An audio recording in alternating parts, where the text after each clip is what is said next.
It's Fill Your Plate Now, where every bite brings you closer to the farm gate and further from what's unhealthy. Now here's your hosts, Julie and Tammy, helping you live well by filling your plate well. Well, Julie, today we're going to talk about one of our favorite topics, sustainability. Yes, and I'm very excited about this. You brought someone on that I've met a couple times. She's very impressive, and this will be fun. I will tell you what I love about her is she has the expertise in sustainability, but she is very energetic about the topic and believes full force in being more sustainable. And she's got some great ideas and suggestions on how we can do that and what she does in her job to help companies do that. So, I'm excited. So today we have Jacqueline Reynolds on, and she went to the University of Arizona and has a degree in urban planning. Go Wildcats. Got to give them all equal weight, Yes. though. Go Devils. Yeah, go Devils. And her master's is in sustainability. She thought that'd be a perfect way to work with the environment, the economy, and society. That's So neat. I think, and then she got into, when in grad school, she started focusing on sustainable food systems and business, which really, sometimes we think of sustainability and working with the land, but, that whole food chain from gate to plate, Right. we really need to practice sustainability. As consumers, we need to at the farm level and everywhere in between. It's been the buzzword for some time, and the neat thing is agriculture has been in the business of sustainability for a long time.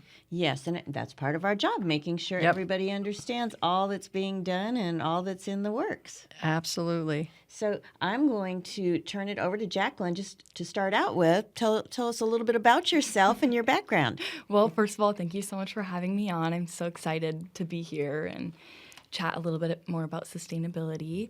Like you mentioned, I went to University of Arizona, got my bachelor's degree in urban and regional development. I first found an interest in sustainability within that through the green development, which is like plants and cool roofs and kind of how that can mitigate the impact of climate change and cool buildings and the climate. They always look so cool, too, when you're up high and you see them on the top of a building. And I know. I love seeing the trees coming down or Isn't that just like amazing? the green spaces up on the top. So that was kind of the first introduction I had to sustainability, other than just growing up with it. But learning about the social sides of urban planning and how that can influence communities and give people access to food. And if there's poor urban planning, then that creates food deserts. Right. And I kind of found an interest and niche within that and knew that I wanted to expand within that. So after graduating, I knew I wanted to get my master's degree in sustainability because I felt like it was a perfect intersection of society, the environment, and how it can have an economic impact, which are the three pillars of sustainability. So within grad school, I started taking classes in food systems and business and kind of how they were interrelated, and started connecting with people within the industry, agriculture, and learning about what they did in sustainability and their jobs, and kind of found my connections through that and passion. And so here we are today. So Yeah. yeah, and it's interesting, too, because I don't think people always put sustainability and businesses together. But it is so relevant and such an interesting area. Yeah, well, sustainability can be applied to anything. It's in every industry, everything that you can think of can be sustainable. So Yeah. I want to ask you about your job at UDA because I think it's fascinating. But real quickly, it's just for our listeners, when you hear of the food desert, can you explain it without giving like encyclopedia definition? But what does that mean? it's just the proximity and access to food based off of where they're living. So in a lot of areas, there's not access or places for people to walk or take transportation to. And so they have very limited access to what they can eat, especially healthy, nutritious foods. Hence the reason they call it a food desert. Yeah, and I think a real good example of that was during the pandemic. Right. Because there were limited employees available to transport product to all over the state, in Arizona and in other states as well.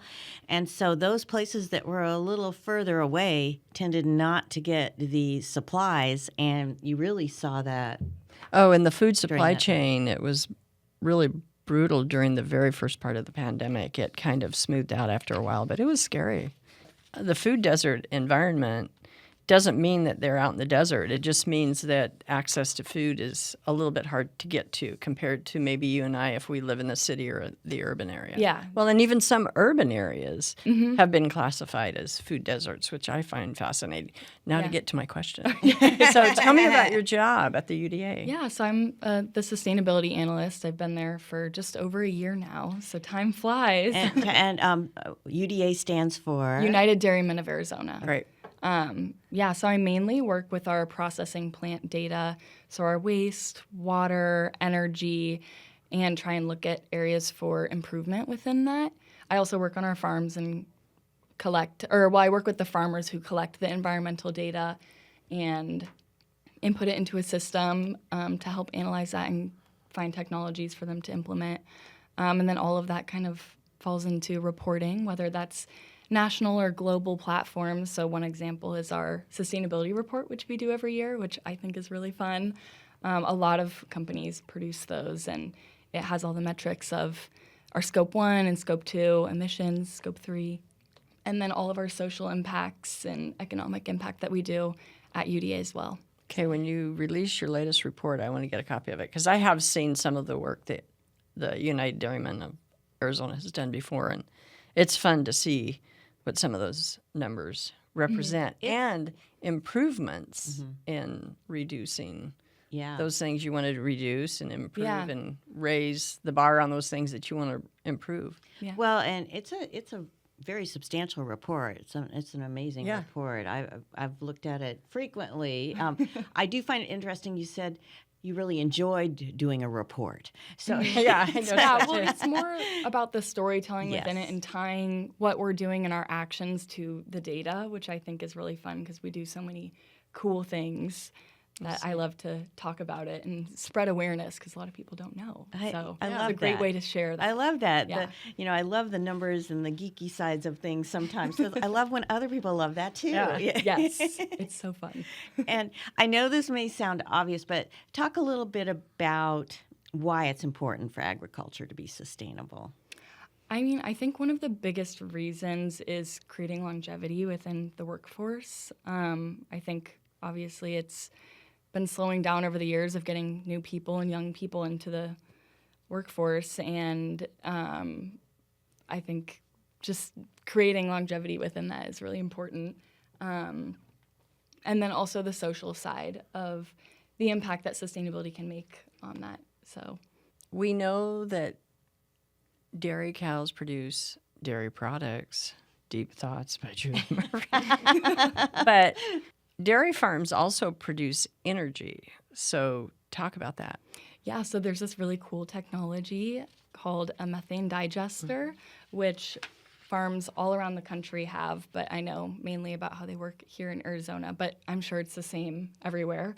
Basically, they take organic waste and cow manure, and then it goes into this big system where they mix it with an anaerobic bacteria, and it creates fuel, which I think is so fascinating because it's a very circular system, which a lot of people don't know about. And that fuel can be used to power trucks and infrastructure all around the world. So UDA has 7 methane digesters. I was going to ask you how many Yeah, I they was have. going to say, I thought they had some trucks that were powered by. Yeah, well, we do have trucks that are powered by the compressed natural gas or renewable natural gas, which the methane digesters create, but the fuel that our farms create goes to California.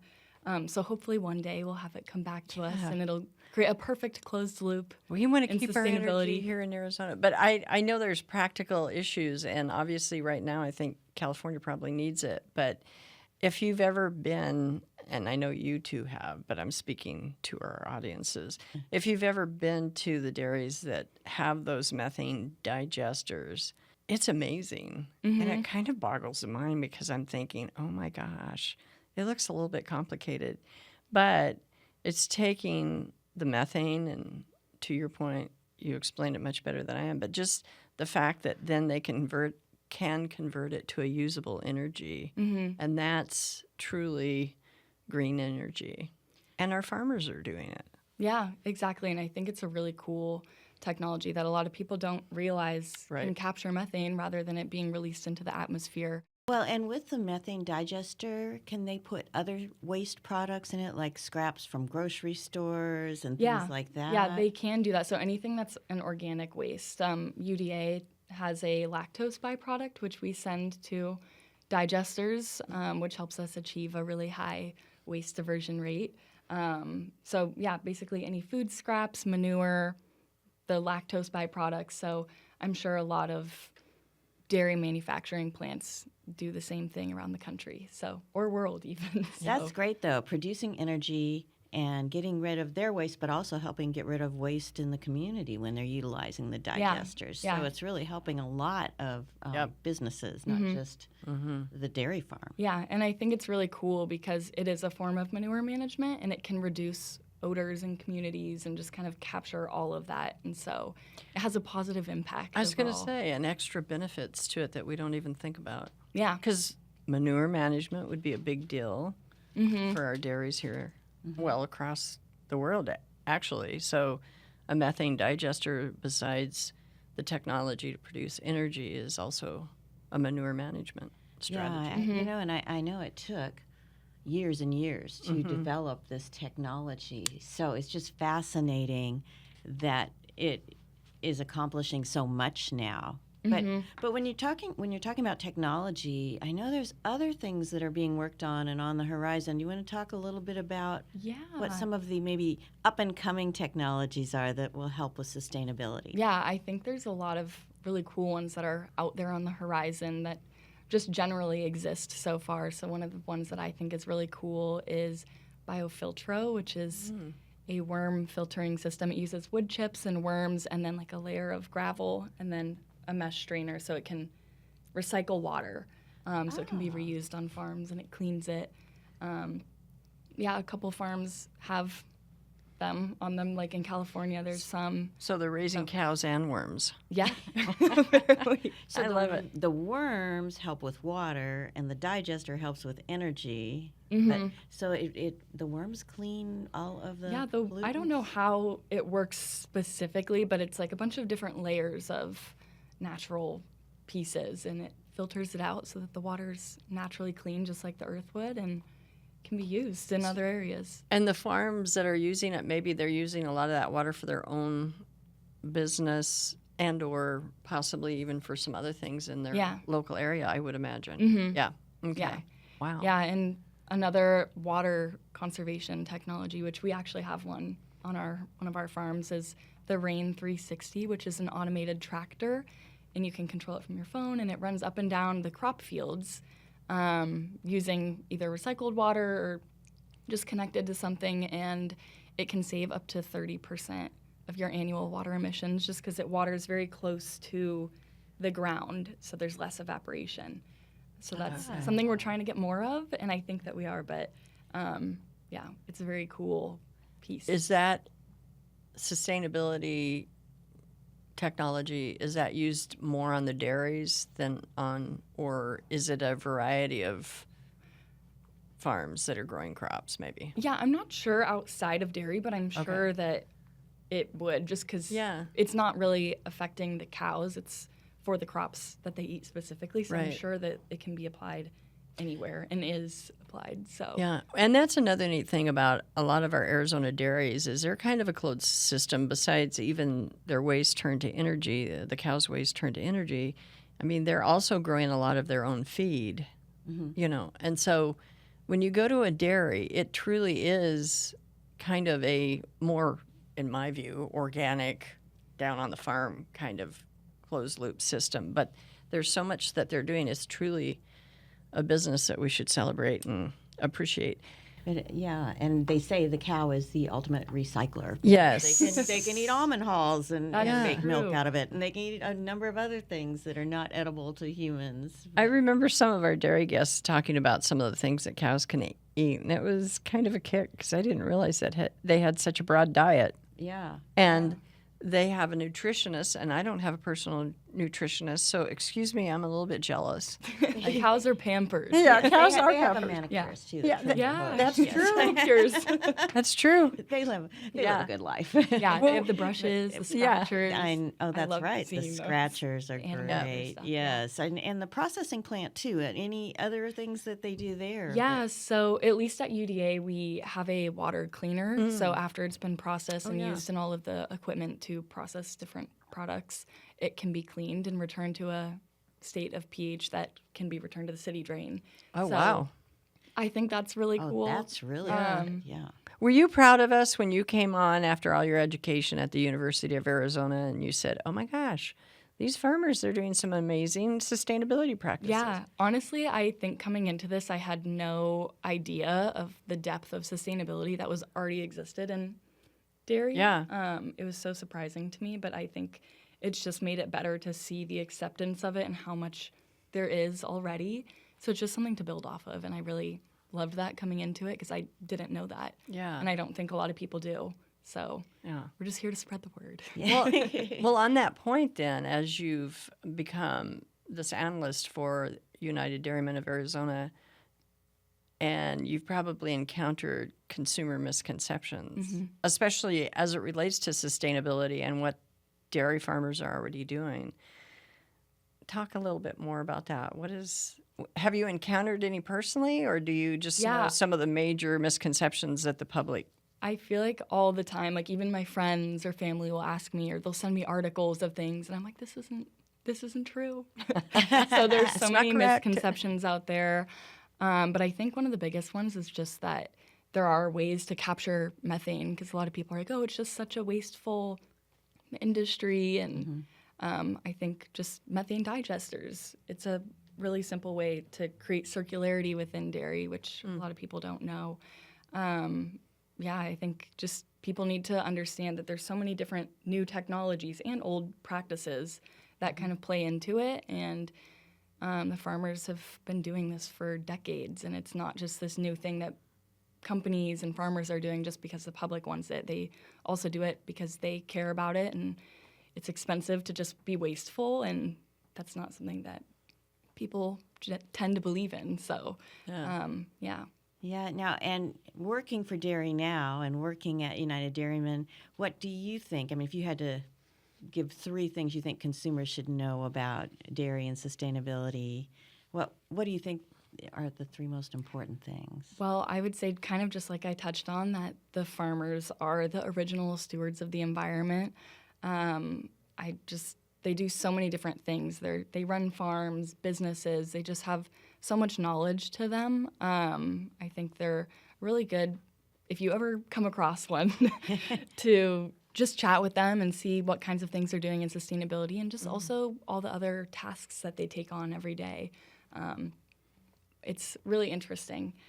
Also, how cow well-being is tied directly to sustainability. So the happier a cow is, the more milk it produces, and it's a very interconnected system. So I think that's a big area of focus, is the environment gives to the cows give to us. So it's really important to kind of focus on all aspects of that. And then also the third thing would be that there's so many new technologies coming out, and things are always evolving, and there's ways to capture emissions, and I think farmers and producers and a bunch of different areas are implementing technologies to capture things, and it's only going to get better from there. So, Jacqueline, you were inspired to pursue sustainability, and then I think and maybe that was front and center at the very beginning too, is the ag aspects and sustainability. What advice would you get? I mean, you're so young, but, and I say that as a compliment, But you've now kind of been embedded enough in the dairy industry that if somebody from U of A or ASU came to you and said, I really want to get into this thing called ag sustainability or that whole arena, what would you tell them? Well, I would first say that, of course, there's room for everyone here, especially in sustainability. There's so much work to be done, even though there's been a lot of progress. But really to lean into it and learn as much as you can, because it's such a, I mean, like many industries, it's very unique. And I'm still learning so much about it. But just take time to understand what you're interested in and all the aspects within that. But also to make connections and reach out to people, talk to them, kind of see what their story is, what their job is like. That's kind of what helped me get my foot in the door. Okay. Just talking to people, and people are willing to bring you places and teach you if you're willing to show up. So you made a real effort to make some industry connections even before you were out of school. Yeah. Yeah. Mm-hmm. Yeah, I met the International Meat Secretariat who lived in Paris, and he actually was a really big part of why I fell into livestock sustainability, just because I came into it with a lot of misconceptions, and I just was trying to get a very broad understanding of food systems, and he just was like, a lot of this isn't true, and there's so much out there to learn, and so I just knew that that's... Yeah. Tammy, where I I wanted think to she's go. become one of our biggest cheerleaders. There you go. Well, and you know, in this job market, they say the job market is slowing as far as finding jobs and things. But yet, in agriculture, Yeah, we and in always have sustainability, there is a lot of room for growth. Yeah. Yeah, definitely. We need more young people to keep the... What were your longevity. biggest surprises? Now, you did allude to the fact that you came into in livestock sustainability with some of your own misconception. Yeah, I think one of the biggest ones is that it was such a severely polluting industry, and I thought the numbers of like greenhouse gas emissions were going to be astronomical globally, and just to hear that they weren't.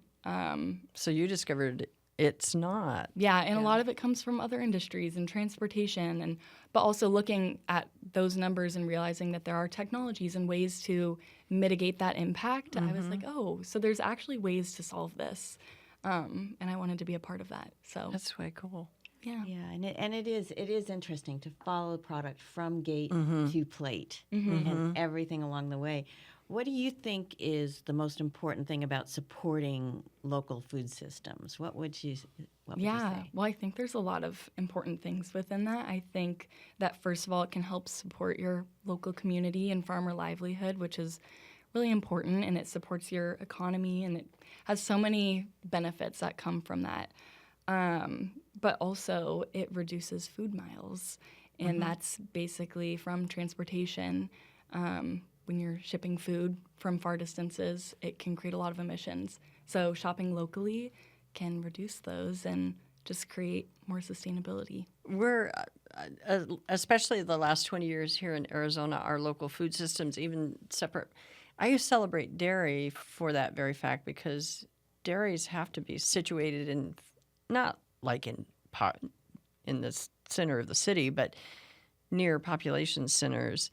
And really, and I know it's kind of regional. We're regional with Arizona and Nevada. Is that correct? But what's cool is, by default, dairy, to me, at least here in the West, is local.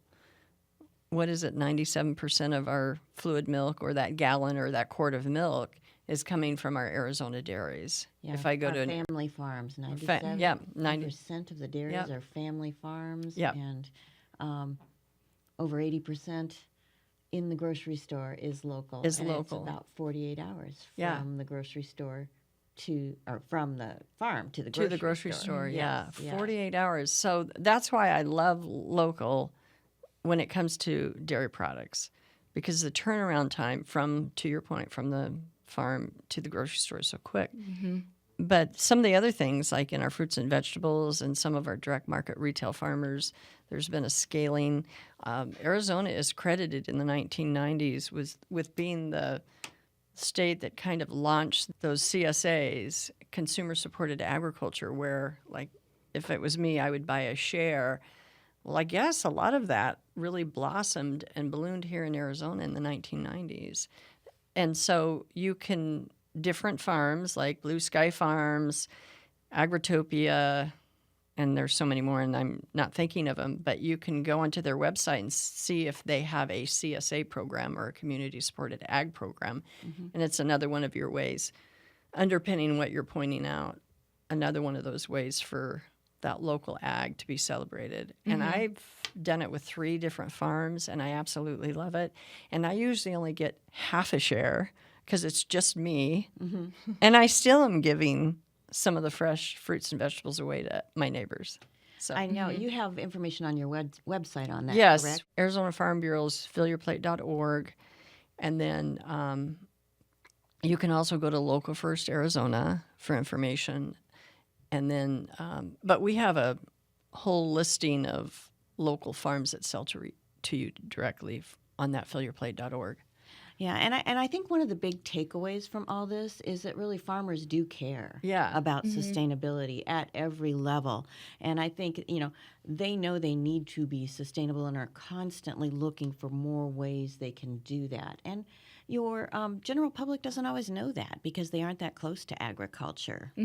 So, and if someone wanted to learn more about dairy and sustainability, where would you suggest they go? Oh, that's a really good question. I would say there's this website, and I might mispronounce it a little. It's the Dairy Conservation Navigator. Okay. And there's cool. so many technologies on there where you can see what they do, different types of grant fundings. It just has information on dairy in general, and then all the practices from all around the nation which are used. So I think that's a really good website to look at if you're curious about more technologies and everything. That's great. And if they wanted to learn more about sustainability and United Dairymen of Arizona, where would they go for that? Well, I would say you can always reach out to me or our sustainability report, which always have our contact information, and also just stories about different technologies and things that we're doing within our processing plant, whether it's equipment upgrades or things like that. So there's a lot of information within that, or even depending on what state people are in, I'm sure that their local dairy cooperatives have the Something sustainability similar. reports as well, because most of them do. We always kind of share information and try and build off each other's knowledge. So, And I bet you can just Google UDA or United Dairymen of Arizona and go to the website, yeah, right? yes. Okay. And then if we want to do recipes and learn about all the wonderful products that the dairy industry produces, we just go to AZ Dairy. ArizonaMilk.org. Yeah, ArizonaMilk.org. And we have all kinds of recipes for everyone so they know what to do with that product when they get it home. That's amazing. Yes. Oh, it's been great having you on today, Jacqueline. Thank you so much for taking the time. And what we can do is put contact information on how individuals would reach you on our write-up for the We'll put it- podcast. So we'll have it there if That'd be somebody has perfect. questions. And really appreciate it. Thank you. Yeah, well, And you thank need to guys. come back after the latest report. You might have new practices that the dairy industry is employing to maximize on our resources and preserve them. Yeah, it would be cool to come on and talk Yeah. about the report and all the Okay. little practices that we do. Let's do that. That would be really fun. That So, sounds have a like great that time. sounds like a date. Good. Next Yes. visit. Okay. I would love that. Enjoy the All talk. right. Bye-bye. Thank you.